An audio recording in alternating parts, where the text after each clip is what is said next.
512 धावांचे लक्ष्य आणि श्रीलंकेचा संघ 236 धावातच ऑल आऊट. 1993मध्ये भारताने कोलंबोमध्ये मिळवलेला हा विजय आजही लक्षात आहे.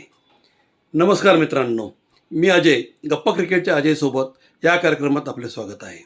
आज आपण पाहणार आहोत भारताच्या 1993च्या श्रीलंका दौऱ्यातील दुसरी कसोटी. 27 जुलै ते 1 ऑगस्ट 1993 कोलंबोच्या SSC मैदानावर हा सामना खेळला गेला होता. भारताने नाणेफेक जिंकून प्रथम फलंदाजी घेतली. भारताने पहिल्या डावात उभारल्या 366 धावा. या डावात विनोद कांबळे यांनी 125 धावांची शानदार खेळी केली. नवज्योत सिंग सिद्धू यांनीही 82 धावा केल्या. श्रीलंकेचा पहिला डाव मात्र 254 धावातच संपला. भारताला मिळाली 112 धावांची आघाडी.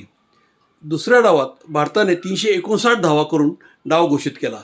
नवज्योत सिंग सिद्धू 104 धावा आणि सचिन तेंडुलकर नाबाद 104. भारताने श्रीलंकेसमोर ठेवले तब्बल 472 धावांचे लक्ष्य. आता श्रीलंकेसमोर सामना वाचवण्याचे मोठे आव्हान होते, पण भारतीय गोलंदाजांनी त्यांचा डाव सावरून दिला नाही.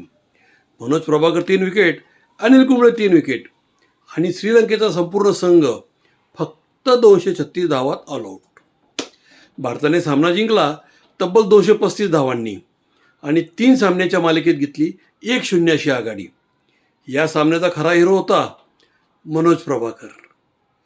फलंदाजीत 55 धावा आणि गोलंदाजीत पूर्ण सामन्यात 6 विकेट्स.